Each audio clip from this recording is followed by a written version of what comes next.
ഓം നമോ നാരായണായ. ഓം ശ്രീ ഗുരുഭ്യോ നമഃ. കാളിയമർദ്ദനം.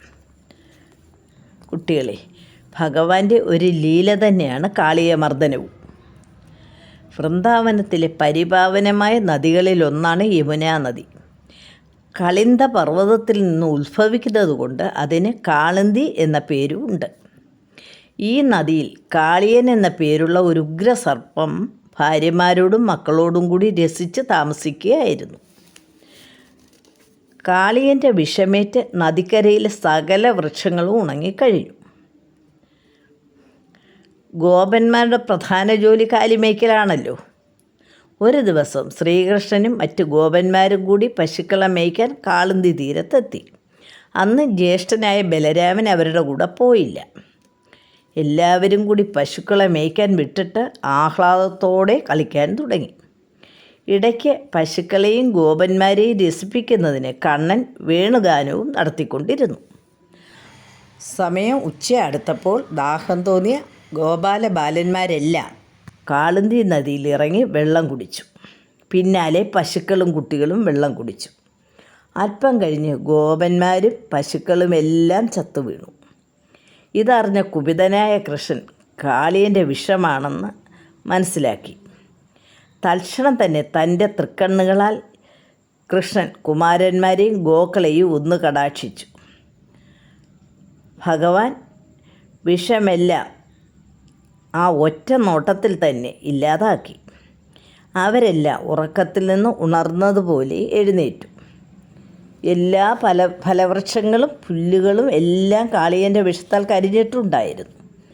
ആകെ പച്ചമാറാതെ നിന്നത് ഒരു കടമ്പ് വൃക്ഷം മാത്രമായിരുന്നു.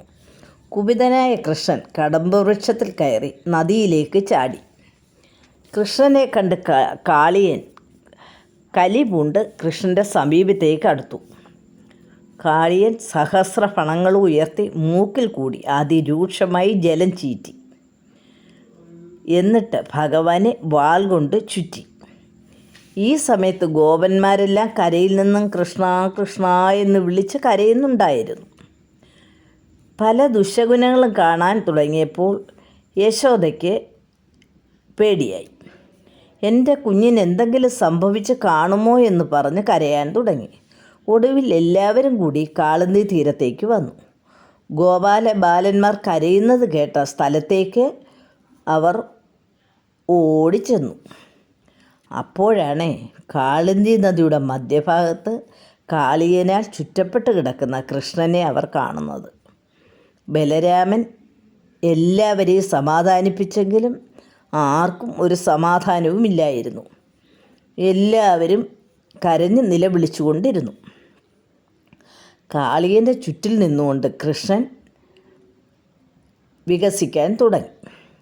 ഉടൻ ശരീരം പൊട്ടിത്തകരുമെന്ന് ഭയന്ന് ചുറ്റഴിച്ചു തുടങ്ങി കാളിയൻ.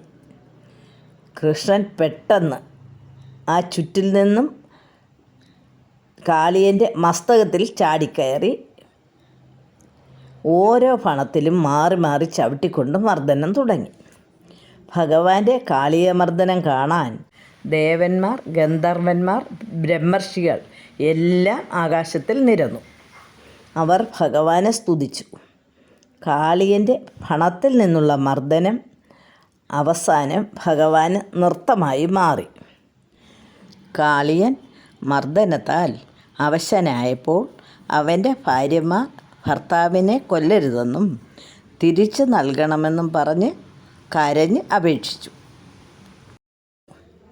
അവസാനം കാളിയൻ ഇത് ഭഗവാനാണെന്ന് മനസ്സിലാക്കുകയും മാപ്പിരക്കുകയും സർവ്വ അപരാധങ്ങളും ക്ഷമിക്കണമെന്ന് പറഞ്ഞ് സ്തുതിക്കുകയും ചെയ്തു. എൻ്റെ പാദസ്പർശമേറ്റതുകൊണ്ട് നിൻ്റെ പാപങ്ങളെല്ലാം തീർന്നെന്നും നീ രമണക ദ്വീപിൽ പോയി താമസിച്ചു കൊള്ളാനും പറഞ്ഞു.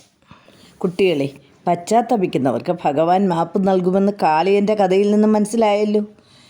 ഒരിക്കലും നിങ്ങൾ തെറ്റ് ചെയ്യാതിരിക്കാൻ ശ്രമിക്കുക.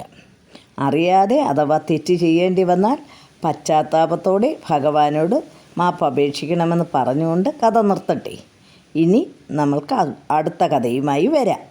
ഹരി ഓം തത് സത്.